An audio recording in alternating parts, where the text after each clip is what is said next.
दोस्तों, मैं यहाँ लाल किला बनाने आया हूँ। मैं आपको दिखाऊंगा लाल किला कैसे बना। तो वीडियो को पूरा देखें और चैनल को सब्सक्राइब कर लीजिए।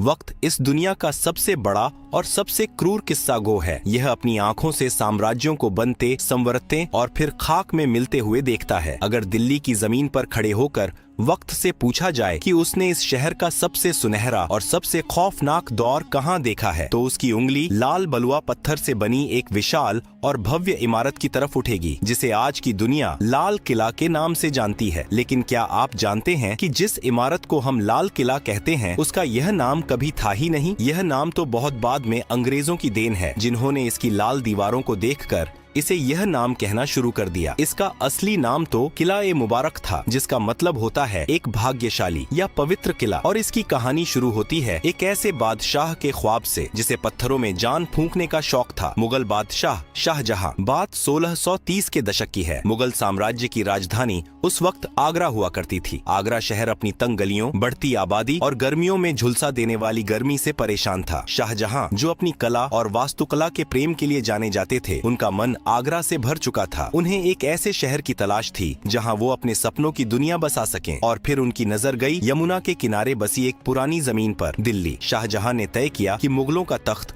अब आगरा से दिल्ली जाएगा। 1638 में उन्होंने दिल्ली में एक नया शहर बसाने का हुक्म दिया, जिसे नाम दिया गया शाहजहानाबाद, जिसे आज हम पुरानी दिल्ली कहते हैं। और इसी शहर के बिल्कुल बीचों बीच यमुना नदी के ठीक किनारे नींव रखी गई दुनिया के सबसे आलीशान किले की, किला ए मुबारक की। इस किले को बनाने में पूरे 10 साल का वक्त लगा। उस्ताद अहमद लाहौरी, जिन्होंने ताजमहल का खाका तैयार किया था, उन्हीं के हाथों इस किले का नक्शा भी खींचा गया। 1648 में जब यह किला पूरी तरह से बनकर तैयार हुआ, तब शाहजहां दिल्ली में नहीं बल्कि अफगानिस्तान के काबुल में थे। जैसे ही उन्हें यह पैगाम मिला कि उनका सपनों का किला तैयार है, वो बिना कोई वक्त गवाए दिल्ली की तरफ चल पड़े। इस भव्य किले की बनावट में जो सबसे खास चीज थी, वो थे इसके दरवाजे। लाल किले के 2 सबसे मुख्य प्रवेश द्वार हैं, दिल्ली दरवाजा और लाहौरी दरवाजा। दिल्ली दरवाजा वह द्वार था जहां से निकलकर शाहजहां अक्सर जुमे की नमाज अदा करने जामा मस्जिद जाया करते थे। लेकिन किले का सबसे अहम और शाही दरवाजा था लाहौरी दरवाजा। इसका नाम लाहौरी इसलिए पड़ा क्योंकि इसका मुंह लाहौर शहर की तरफ खुलता था। मुगलों के द्वार में आगरा, दिल्ली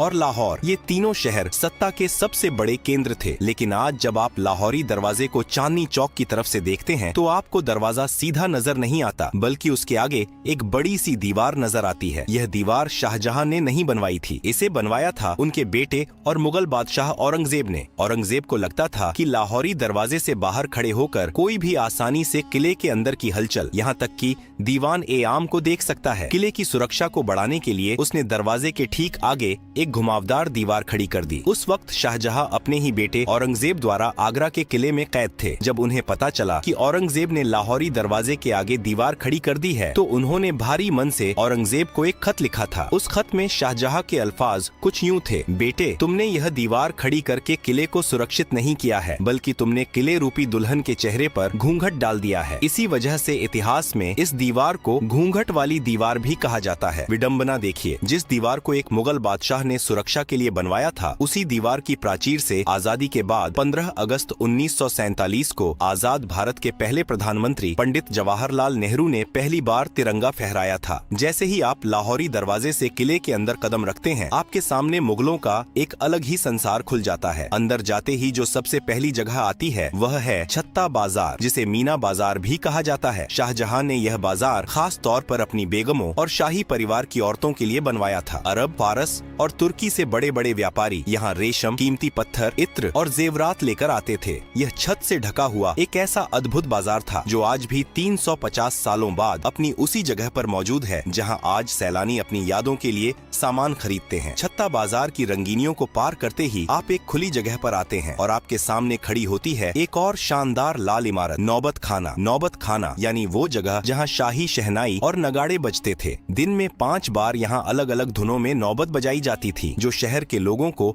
वक्त का अंदाजा देती थी। जब भी कोई बड़ा शाही मेहमान या खुद बादशाह किले में आते थे तो इसी नौबत खाने से नगाड़ों की गूंज पूरी दिल्ली में यह ऐलान कर देती थी कि शहंशाह तशरीफ ला रहे हैं। यह वही नौबत खाना है जहां बाद के मुगल काल में सत्ता के खूनी खेल खेले गए और जहां बादशाह जहांदार शाह और फर्रुखसियर का कत्ल किया गया था। नौबत खाने की खूनी और संगीतमय दहलीज को पार करते ही आपके सामने एक विशाल और खुला हुआ प्रांगण आता है। यह वह जगह है जहां मुगल सल्तनत की आवाज गूंजा करती थी। लाल बलुआ पत्थर के भव्य और नक्काशीदार खंभों पर टिका यह मंडप दीवान-ए-आम कहलाता है। नाम से ही स्पष्ट है कि यह वह दरबार था जहां एक आम इंसान, एक फकीर या एक किसान भी अपने बादशाह के सामने अपनी फरियाद लेकर आ सकता था। दीवान-ए-आम के बिल्कुल बीचों बीच दीवार के साथ सटा हुआ संगमरमर से बना एक बेहद खूबसूरत और ऊंचा झरोखा सिंहासन है। जब शाहजहां या मुगले आजम यहाँ बैठते थे तो उन्हें पूरे दरबार का साफ नजारा दिखता था। इस भव्य सिंहासन को नशेमन ए जिल ए इलाही कहा जाता था, जिसका शाब्दिक अर्थ है धरती पर ईश्वर की परछाई का निवास। मुगल बादशाह खुद को खुदा का नुमाइंदा मानते थे और यह सिंहासन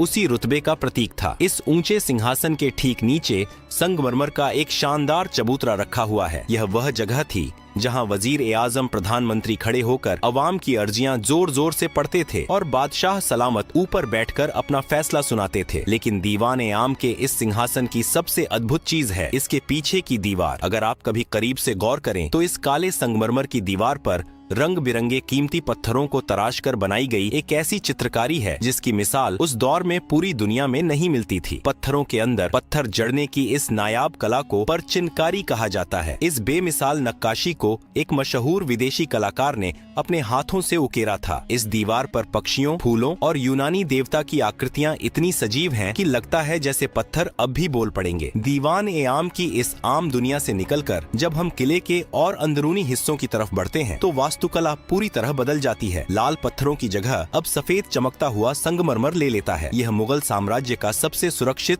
और खास इलाका था। दीवान-ए-खास, जैसा कि नाम से ही जाहिर है, यह बादशाह का वह निजी